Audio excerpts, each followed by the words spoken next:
Orange Theory's largest franchisee, Honors Holdings, filed for bankruptcy. There was no restructuring, no reorg. It was straight up collapse. This wasn't a red flag. It was actually a lighthouse set on fire. This isn't an OTF issue. This is a category failure. Let's walk through the battlefield. All right, welcome back to the Pursuit of Profit podcast. Today we're talking about the collapse of Orangetheory Fitness. Boutique fitness in general is collapsing, and it's collapsing fast, and no one wants to talk about why. So today we're breaking down one of the biggest unravelings in modern franchising. A brand that once ruled boutique fitness is now fighting for survival, Orangetheory. This wasn't a stumble, it was an absolute nosedive. They grew to nearly 1,500 studios. They dominated the market, printed cash. Now they're dealing with mass closures, bankruptcies, lawsuits, and a consumer shift that hit them like a freight train. Here's the kicker. It's not just Orangetheory. F45 is imploding, Cycle Bar shrank, Soul Cycle retreated into the Manhattan bubble, Title Boxing flatlined, Flywheel vanished. The entire category, the one everyone thought was the future of fitness, is cracking under the weight of reality. So let's get into what actually happened, and more importantly, what it means for franchise investors. Orangetheory launched in 2010, and it was a brilliant concept. 1 hour workout, heart rate monitored, coach-led, high-energy workouts, a tribal gamified community. It was absolutely genius. The splat points, the orange glow, the scoreboard, the identity. For years, the numbers were incredible. Studios were packed. Franchisees couldn't build fast enough. Folks, at its peak, Orangetheory was opening a new studio every 2 days. Brands don't even see that kind of velocity, right, unless they've tapped into something really special. But hypergrowth hides cracks. It hides cannibalization, and it hides early burnout. And eventually, the truth catches up. So where did it all go wrong? Here are 4 fracture points that brought the orange wave crashing down. First of all, the workout stagnated, right? It got boring. The treadmill, rower, floor, repeat. People loved it for a while, then the novelty faded, like many fitness concepts. Fitness consumers require evolution. You got to constantly be evolving the model. I'm amazed at how many brands have not figured that out yet. The workout didn't evolve, or it didn't even evolve fast enough. Number 2, oversaturation killed the margins. Some markets ended up with 5 studios in a 3-mile radius. That's tight, right? Supply blew past demand. Average unit volume, AUVs, dropped. Profitability evaporated. Growth covered the mistakes until it didn't. What I mean by growth, I'm saying selling locations covered the mistakes of the model. Again, until it was revealed. Number 3, massive franchisee distress. Now the headlines. Orangetheory's largest franchisee, Honors Holdings, filed for bankruptcy. They had $100 million in debt. They controlled 143 studios across 14 states. There was no restructuring, no reorg. It was straight up collapse.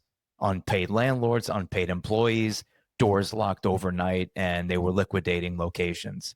This wasn't a red flag. It was actually a lighthouse set on fire. Number 4, lawsuits, consumer frustration. They had cancellation issues, auto pay complaints, class action lawsuits, high monthly recurring fees. When attendance began slipping, these problems became magnified, and suddenly the brand that felt unbeatable wasn't any longer. And it wasn't just Orangetheory. Boutique fitness is breaking in general. So this isn't an OTF issue. This is a category failure. Let's walk through the battlefield, starting with F45, the franchise Implosion Hall of Fame. They peaked at around 2,000 to 2,800 open and sold studios across 60 countries. Over 1,000 of them were located right here in the United States. Today, fewer than 780. This was a publicly traded company. The stock tanked 90%. It obviously got delisted, right? Losses were $370 million over a 2-year period. Franchising paused. They needed to hit the reset button and figure out what went terribly wrong. Major celebrities like Beckham, Norman, Wahlberg sued the company. So this wasn't a stumble. This was really a free fall of the brand. Next would be Cycle Bar, right? The spin fad meets math. They peaked at around 259 open. Folks, they had 600 locations sold. Here's the reality. There's less than 200 open today. And hundreds, I just mentioned, 600 were sold, not open. Hundreds of territories sold will never open. The math just doesn't work. The average unit volume just isn't there. Flywheel and Soul Cycle, they collapsed. Flywheel was backed by Jay-Z, then it bankrupt, over 40 studios shuttered. Soul Cycle peaked at 100 studios globally, now under 60 in the US, and 40% of the 60 are located in New York City. I don't know if you're reading the headlines. New mayor, radical policies, ton of uncertainty. That's not a strategy. This brand has concentrated risk. Title Boxing, great brand, right? Great brand name. Title, the name Title. The Title Boxing Club, right? It just flatlined. It peaked at around 144 studios. Today they float between 130, 145, even with everything that they've sold that was unopened. It didn't collapse. It just never evolved. And in fitness, flatlining is often the beginning of the end. The pattern's obvious. It's different brands, same story. Great early traction, huge hype, explosive growth, unit level decline, consumer burnout, trends begin to fade. People are too sensitive to even a small drop in membership. So these brands, if you think about boutique fitness, sometimes 100% of your profitability can come from 30 to 50 paying guests. Think about that, right? So as soon as you hit break even, you're like, all right, where's my profit? It could really be coming from a very small group of customers. So they're very sensitive to small drops in membership, boutique fitness. It's too expensive. You look at Club Pilates at $300 a month, Orangetheory Fitness, $150 to $180, $190 a month, right? And then the system shrinks. So fitness is hot until it's not. And that's the way it's been. It's like a bell curve. And you got to be really careful getting involved in businesses that are trendy, faddish, and don't have a long runway of sustainability. The macro earthquake reshaping fitness, right? So let's talk about this for a minute. These brands didn't die because the workouts were bad. They died because the world changed beneath them. Think about that. And I've said this many, many times on episodes for those that tune in to the Pursuit of Profit regularly. Let's go to the number one issue that fitness is dealing with. GLP-1 weight loss drugs have changed everything. The Ozempics, the Wegovy's, semaglutides, right? People are losing weight without exercising. This is not a trend. This is a category extinction event for any brand built on calorie burning, weight loss marketing. That story, that marketing doesn't sell anymore, right? January, New Year's resolution, used to be the gold rush for that industry. Now it's just a shrug. It's not a big deal.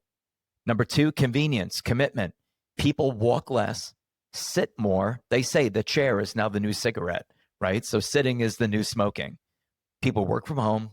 They're not driving across town to schedule high-intensity training classes. Convenience killed intensity. Number three, the $189 membership died. Inflation squeezed the middle class post-COVID. Budgets get, so think about this. And maybe it's you. Maybe you're listening and saying, that's me. That describes me. When in America, when a budget gets tight, when a household budget gets tight in the middle class, the rent will remain. Your mortgage payment, of course, will remain. Food will remain. Gas stays. Your Netflix stays, believe it or not. Netflix has been quite resilient through economic cycles. But boutique fitness, gone. It's like, don't need it. I'll walk more. I'll buy a treadmill. People will do different things. Which brings us to number four.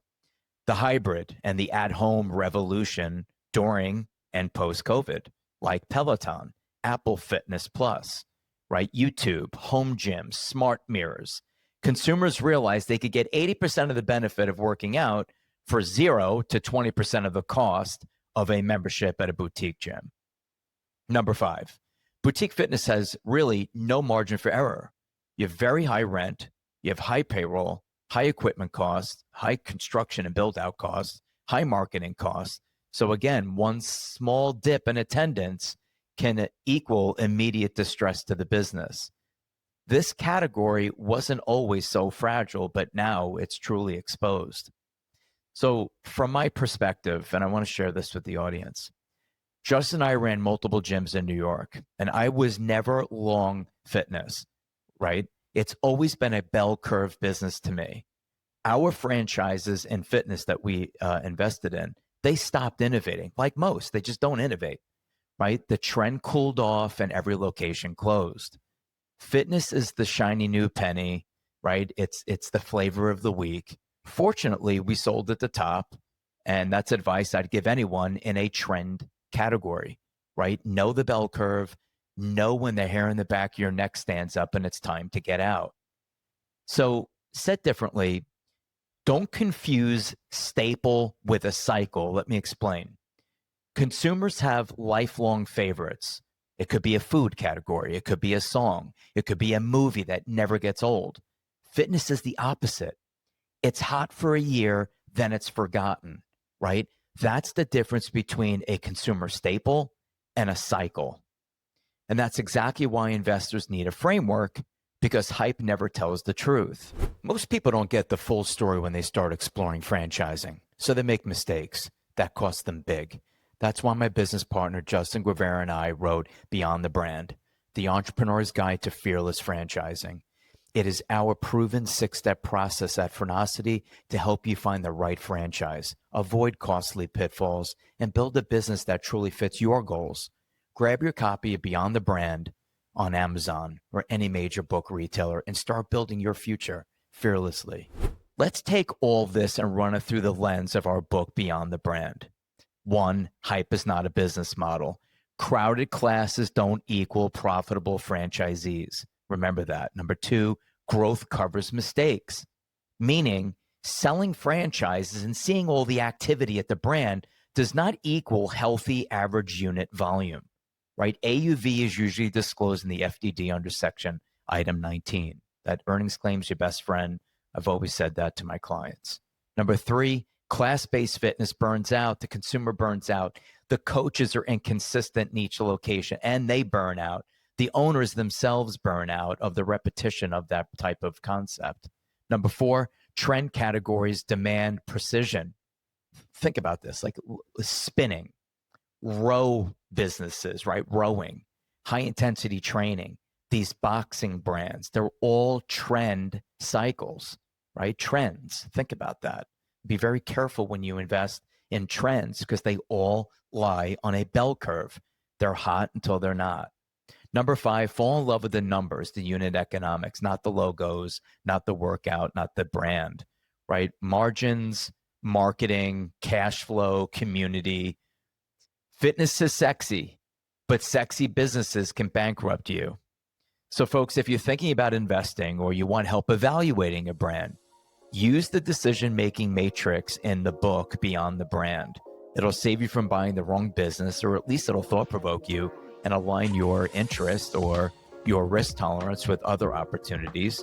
Or DM me and hit me in the show notes. All right, I want to thank you all for listening.